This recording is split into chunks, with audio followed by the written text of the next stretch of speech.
Hi, welcome back to another experience with Angel Lori. Now, this experience here today is something that occurred to me in October of 2020. I was just newly awoken in 2020 earlier that year, and I can't tell you how I fell upon Miss Adona, but everything in my life happens as a synchronicity, never as an accident. So I was meant to be in contact with her. So what she is a Pleiadian starseed, and she is from the star system of Targeta and from the planet Dakota. And I found out, so am I. So what she did as a child, she had a lot of encounters with her guides, ETs, and they led her along her path of awakening to what her mission is. She was born hearing impaired, so the work that she did was quite phenomenal, to be able to receive downloads of information and then get it out there to people. What she would do is she had a website. The website doesn't exist anymore. It looks like it's been taken over by Chinese hackers or something. But stay away from that website. It no longer exists. So, and I don't know if she set up another website somewhere else to continue her work that she did 3 years ago. But what you would do is you would go to her website, and then you would provide your name, your location, where you were born, and basically that was it. That's all they needed to be able to get your information from your Akashic record. And what she did was she would communicate with the Andromedan Council on their biosphere ship, and with a chief medical officer named Azar, a female ET, who was in charge of knowing the specific locations, the specific frequencies of every single star seed in a timeline on the planet. So, sounds like she would access the Akashic record of the person in question and retrieve what that person needed to know about a particular life, experience, a particular incarnation, a particular home world or a home star, information that's really, really fantastic and detailed.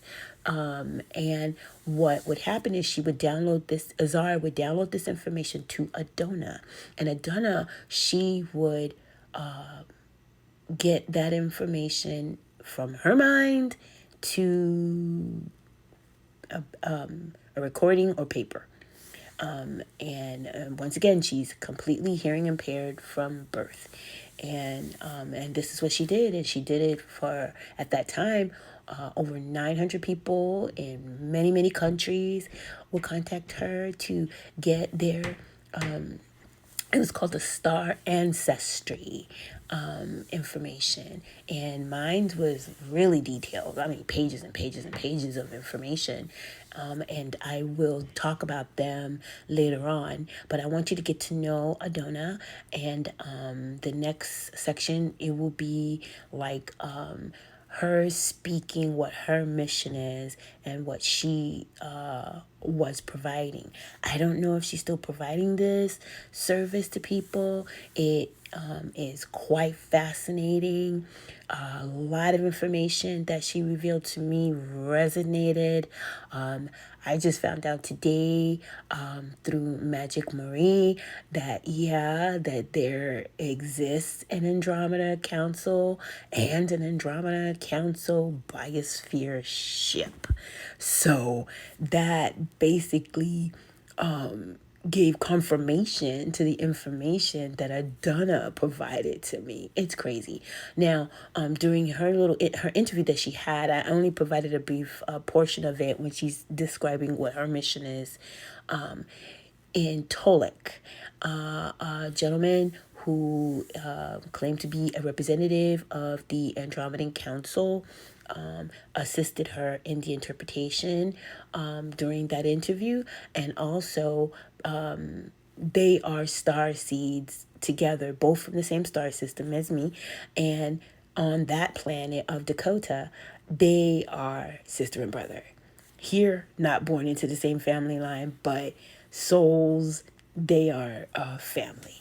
And being that I'm on that same planet existing, I don't know if we were existing during the same timeline period on the planet, but it's just all quite fascinating. I hope you enjoy the information. I don't know if she's still providing the service for others to be able to contact her and just provide that brief information. There was a donation, for that. She also had provided mission information, specific mission information. So enjoy. Life and interdimensional life in connection to 3D.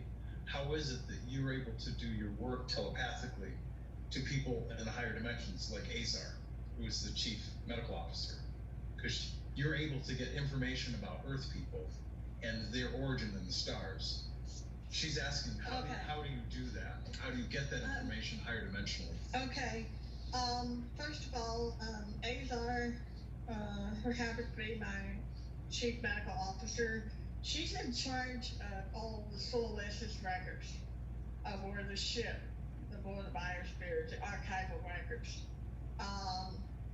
In connection with her, a secure channel is the information that's provided to me with the people's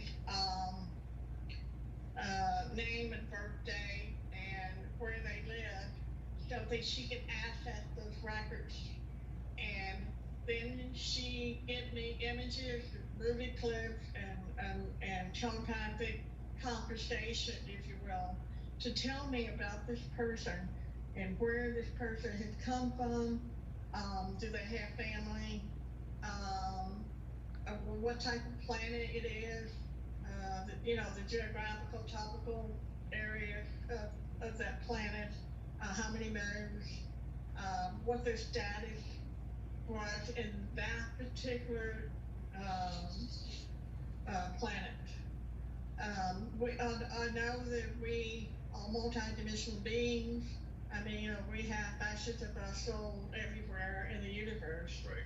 But it probably would be overwhelming trying to track all of them down. It probably overload people and short-circuited with the information. So the information that is meant for the person to know at this moment in time, for whatever reason that the person has to know about that role. For example, where we come from, Tolik and I come from the same planet called Dakota, from Takeda Star and the Pleiades. So, and I come from that, from getting the ancestry chart reading from you, Adona. I also come from there. So there you go. And if I interject for a moment, yes.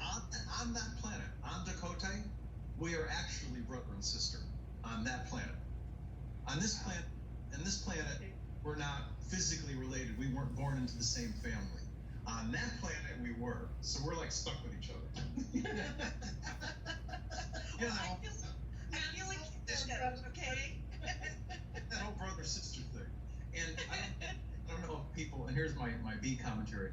I don't know if people caught this, but when I'll create a fictitious name, let's say there's a Jennifer Jones out there, and Jennifer would like to know about her own unique star origin ancestry. The only information that person provides, whether it's a Jennifer Jones or a Thomas James, each person provides their name at birth, their gender, where they were born, the city that they were born, the date that they were born, and where they live today. That's it. That's all the information that each person gives to Adona. And then she takes that information and she communicates with Azar, the chief medical officer.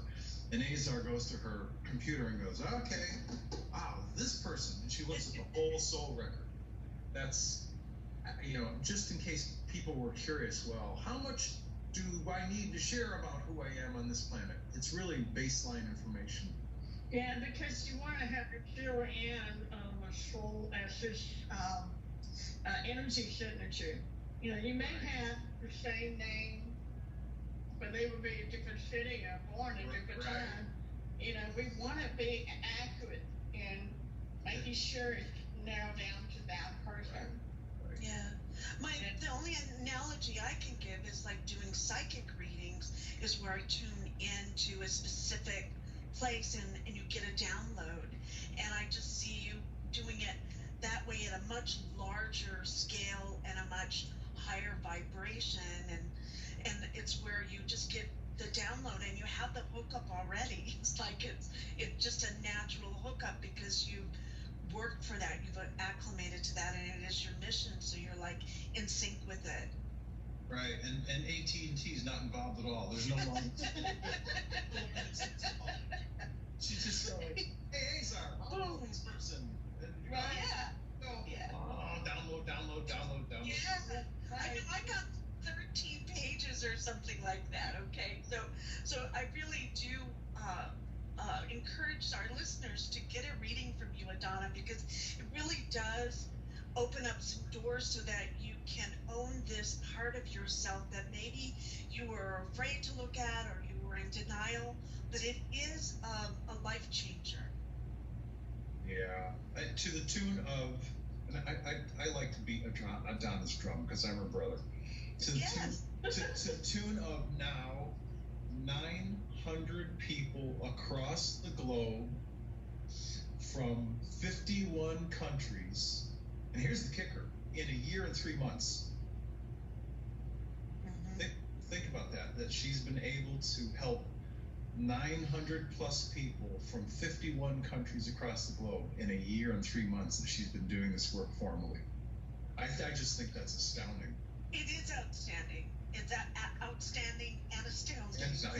Yeah. And that tells you that she's has her pulse right on the planet. The pulse, you're doing the right thing, and that is that grace as well. You know you're doing the right thing, and you can feel, Adona, from my end, I'm sure our listeners, your passion that you have for your work as well.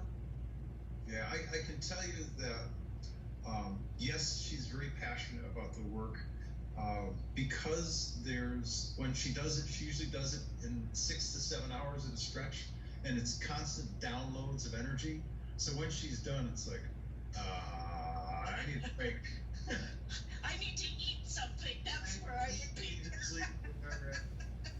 The other thing I can tell you is because I help her with the administrative and operational end of things, her accuracy percentile hit ratio is like, it's at least 97 or 98% at least, because I think out of those 900 some odd people, you've had what, like 4 or 5 people that have said, not so much, I don't quite resonate with this, but maybe my wife, this could be my wife, or this could be my best friend. But only 4 or 5 people out of 900, and the other 890 something are saying, boy, did you nail me. I've always felt Pleiadian, or I've always felt Arcturian, I've always felt that I'm from the Betelgeuse system, or hundreds and hundreds of people have come back and said, thank you so much. You confirmed what I've been thinking and feeling over the course of years. So it's pretty amazing from my end to watch the high, use a baseball term, high batting average, which is of accuracy that she has, which is a testament to the work that she's doing. This was the website StarAncestry.com that I went to in 2020. Once again, it no longer exists. Please do not try to go there. I don't know who's hacked the site. It's done and over with. It could have been over with in 2022 or anything. I don't know. But what it offered was a basic and a premium for information to be obtained from Azar and downloaded to Adona, and then she would share that information with you. Everything was clear, concise, put out there. You would find out what your name is. You would find out what star system, what home planet, family members, what you were doing out there in that incarnation. It was all very fascinating, very concise. I mean, I received my report, it was pages and pages. I don't know, 16? So it was great. Okay, when my report came back, it stated that I am in that incarnation of Sharlina Twain Shaya. I was located in the Targeta star system in the Pleiades on a planet called Dakota. And that is quite fascinating to me because I did have coinciding information from another psychic that stated that my mother was Pleiadian and my father's angelic, and that I'm a Pleiadian angelic starseed. Very fascinating. And she also had mentioned about Andromeda, but what it basically is in the Andromeda galaxy, I work on the Andromedan Council's main biosphere ship. So I have close ties with the Pleiades and Andromeda. Awesome information. It just really resonates for me. In that incarnation, it was approximately 78,000 years ago or something that she said. So, that's like a drop in a bucket in the journey of a soul, the experiences that we do and the beings that we've been. But I found it very fascinating. So we're going to get into this incarnation of Sharlina Twain Shaya. She's very fascinating, resonates 1,000%, really coincides to what I'm doing now and the exact things that I'm doing now. So fascinating that these pieces of our souls, we carry them forward with us, we bring it, and certain bits we keep with us and we continue to share. So let's get into it. Okay, this was a representation of what I looked like on Dakota. On Dakota, Dakota, my name, Sharlina Twylan Shyla. My physical appearance was or is, how time goes and how our multi-dimensionality works. I am 7'8", native looking, long, silky, and shiny blue-black hair with a medicine wheel feather tied in my hair.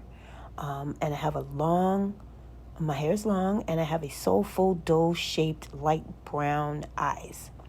Of course, I'm female, and my spirit essence began incarnating, it says, earthly 78,000 years ago. As you see, I wear feathers and earrings all the time.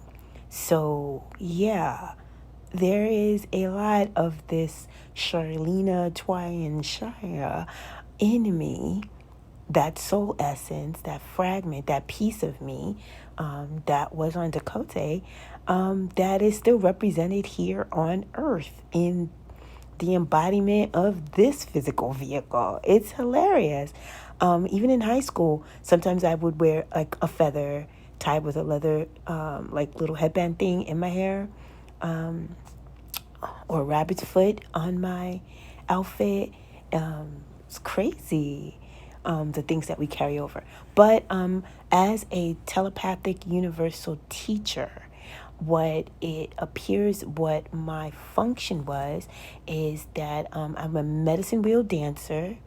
And I work on the Andromedan Council's main biosphere. Once again, here's more feathers. So here I am as the medicine wheel dancer. And what I do is I'm the medicine wheel dancer of stories, dreamtime interpreter, telepathy universal teacher. As a medicine wheel dancer, I spend my dream time collecting stories from the universe and I interpret them through my special dances. As a telepathy universal teacher, I teach the young students, I guess young souls, young beings, how to connect with each other, how to respect the privacy of others in their own telepathic communications, and learn the languages of the Star Nation members through telepathy. Telepathy is a universal language that can be understood and has many languages from many worlds. Therein, the imagery of pictures, movie clips, etc. Many times I was invited to visit the Andromedan Council's main biosphere for meetings with the Planetary Education Advisory Board to gather new updates of other worlds' languages therein to be taught to the Dakota students therein. So also kind of ties into the fact that I really love talking to people and I love hearing their stories and I love getting to the bottom of investigations. In this incarnation, I was an investigator for many years, right out the box, right out of college. And that's what I prefer to do. Now I'm more laid back. I'm not in investigation or criminal justice anymore, but it's just fascinating. And the fact that, yeah, I still rock feathers, but in earrings, not in my hair, in earrings. And I still sometimes represent my physical avatar in a similar Sharlina Twain Shia way. So fascinating, the things that we carry forth from lifetime to lifetime and incarnation to incarnation. It's just wild. But so it says that my majority of my overall spirit essence, my soul, is located within Dakota and the Andromeda Council's main biosphere. So I'm Pleiadian. I'm on a planet, Dakota, but also with the Andromedan Council and the main biosphere ship, which is interesting to me because often when I'm coming back from dream time, I've been in meetings. I've been in council meetings. I've been standing before people and I've written down what I've remembered. So fascinating. You can see the Twain Shia in me. This is just representative of what I could look like. But once again, you see she's got a flower in her hair. I've I'm really wondering, are the Dakota people on that planet in the Pleiades related to the Lakotas here on Earth in this here and now? It's Star Nation, so interesting. And I'm in this incarnation in bloodline relation to Cherokee indigenous. So it seems that in my incarnations, I keep in these spectrums. Very fascinating. I'm going to get more into what I do as Sharlina, my family structure, the way our planet looks. I'm going to get into the ships that my people operate. So fascinating. That's all I can say. And also, this ties into the regression that I had. Remember when I was on that planet, when I was that feathered fairy being, the how a lot of the planet looked like Colorado, like the Grand Canyon. Once again, we've got another person being in a Grand Canyon setting. Seems like I like to be on planets that have that type of topography, that type of planetary look about it. That's interesting. Tying into the regression. Getting more into the connectivity to nature that exists on Dakota, and it's like a beautiful environment with another collaboration between the planetary system and the race of people living on it, working in harmony, working in cooperation, not one dominating the other, not the inhabitants dominating and suppressing the land or the ecological system there. And, you know, I wish we were this way on this planet during this incarnation to be able to work with Gaia in a loving and cooperative way. But, you know, what had happened was other beings came here and decided that they wanted to remake and redo and, you know, screw us up. More feathers. Star Nation light language. I'm going to have to get into light language. You know, do light language with Thor. I don't really like study it, or I'm not like learning under anyone for the light language. But being that it's a part of what I do and it's a part of my telepathy, I think I should incorporate some of that, or maybe a lot of that, into my physical vessel here now, in this here and now, and do light language, you know, because I sing, I love to sing, I love to dance, and this is just a part of what my soul is, what my soul enjoys. My soul enjoys speaking to people. My soul enjoys communication. My soul enjoys expressing experiences, getting these stories out, getting this information out, and helping others. This is the ship that's described that my people on Dakota operate. Look at it. You can see it's transmedia, that it's air, it can go under the water and out into space. That shape, like two tops on top of each other, that's just really interesting. And I know this shape has been seen in this here and now. So I wonder if it's Dakota people on that ship. You know, I'm going to have to start. Wants to know if there's an Andromedan council. What's your feeling on that one, Elisa? Well, I thought we had talked about this in another show already, but I'm not remembering. No. I mean, in a way, there has to be, because with what the experience I had with that Andromedan consciousness coming through onto Earth, Yeah. There has to be some, like with anything, there has to be some sort of council. Yeah, we've got the Three of Cups, so this is definitely a celebration.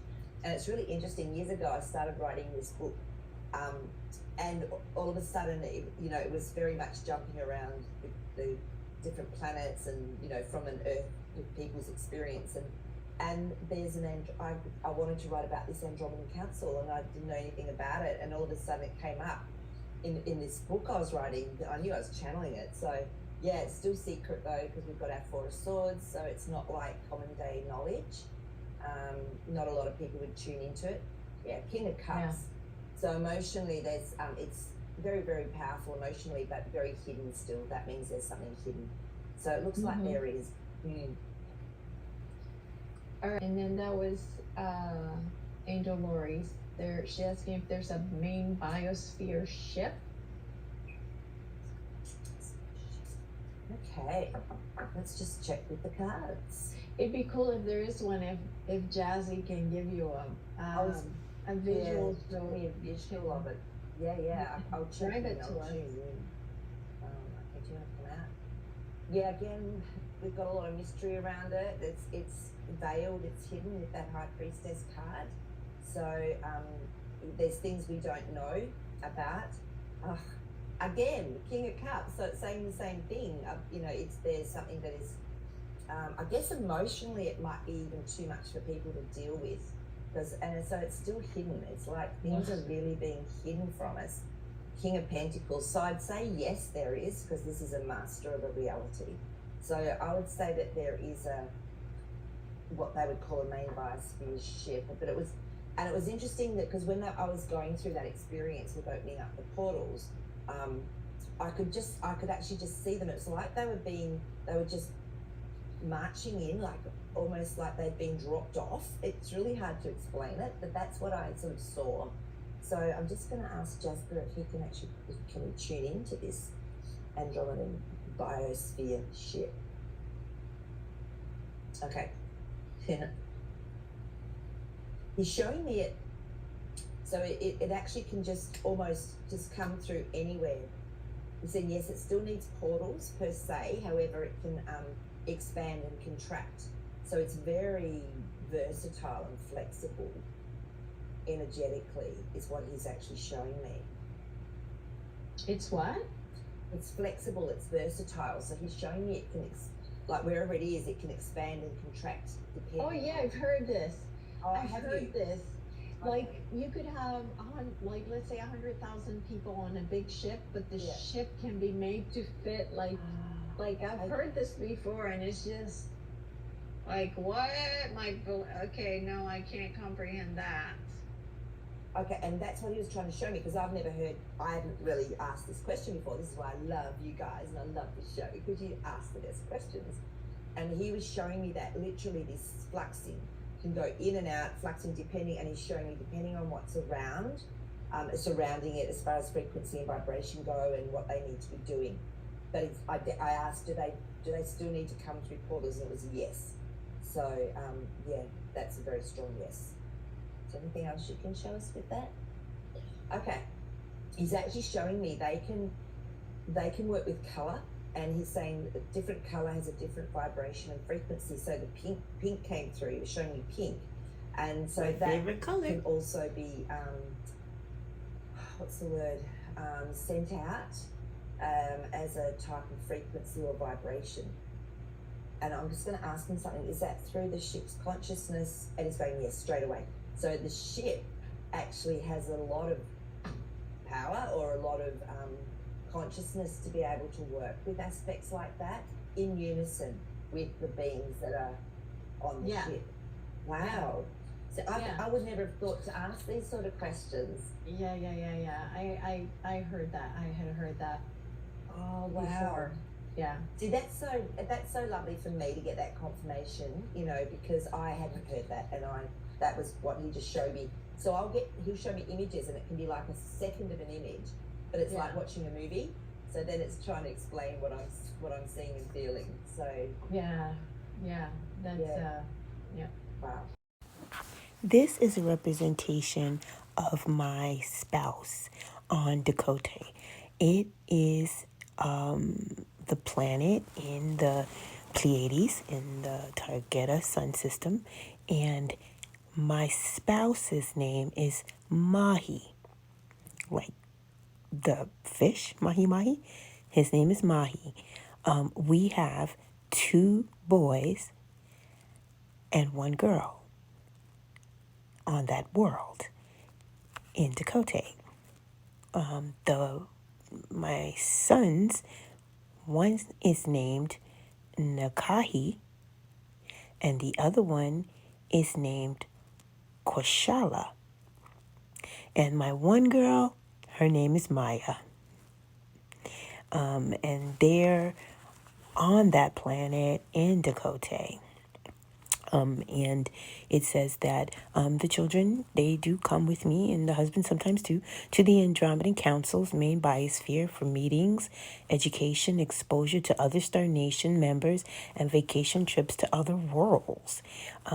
My spouse, Mahi, is a captain of his own security detail, guard, ancient mental warrior teacher. As a captain of his own security detail, guards, he works within the Dakota High Council capacity. Sometimes he goes with me to visit the Andromedan Council's main biosphere for special assignments to one of the many Dakota ambassadors within the Andromeda Council's assigned Dakota offices therein. He also visits the Andromeda Council's defense biosphere for meetings with the head of the defense, Nahiska, for new updates on protection of high officials and people therein. Where he is not on duty, he spends quality time with us.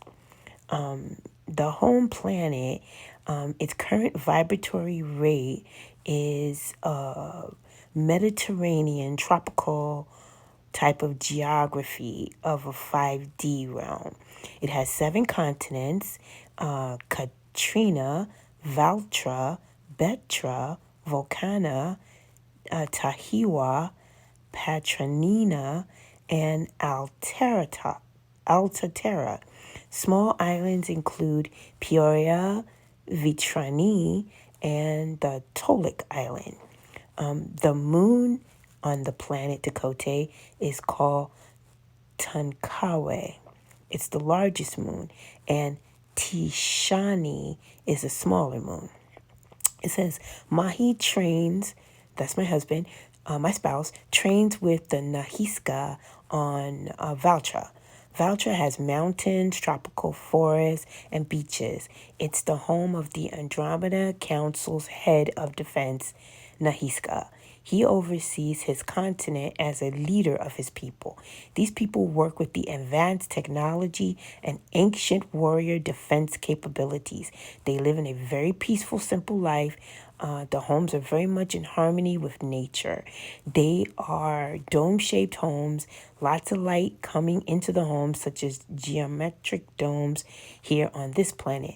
The ancient warriors and their trainees are much like the Jedi Order and the ancient Tibetan monk mental technique. There are spaceports outside of the homes within walking distance. They preserve the beauty of the lands and the beaches by building their homes in a circle so that nature outside of their homes is preserved. The farmers always plant the crops in the center of the circle. In this way, the food is within reach for people residing in their particular circle. The family lives on Vulcan. The geographical and topical areas are hills, forestry, and a few mountains, as well as clear crystal beaches. The people live in small villages, much like the clan members would do, such as the Native American tribes of the United States. The people work together in harmony and live a very simple life, even in the midst of advanced technology that the planet Dakota has to offer to its people. They're ancient teaching schools, it appears, in this area of Dakota. The ancient teaching schools for healers and energy workers, much like Master Yoda would teach his young pupils to focus with their own minds and symbolic languages to create harmony and balance with nature and all life that exists on the planet. Many of the people like to go to the crystal beaches to work with the dolphins and other sea animals as they love the water that is soothing with the people. They are water people that can be in the water and on land as well. So it just seems, how so many other systems and planets and galactic people can work in harmony with the planet that they live on. But here on Earth, we battle our planet. We suck our planet dry. We destroy our planet. We set it on fire. We bomb our planet. It's like, what are we doing? Can we just stop? Can we just stop? So this is Sharlina and Mahi. I think mainly the bottom line is for everybody who's listening in. Um, if you want to contact your star family on your own, always go within. Go within your heart. Your heart is connected to the source. Trust in the source. Trust in the creator. Trust in your own self, knowing that you can contact the star family. Um, Always ask for protection, whether it's from your angels or whether it's from your guides. to secure that protection before you try to attempt to make any contact with your star family members. And when you do that, have them give you confirmation. Whatever it is that they give you, words that you don't normally use every day, or any kind of signs, manifestations. It doesn't always have to be a big hookah book of signs. It could be a little sign.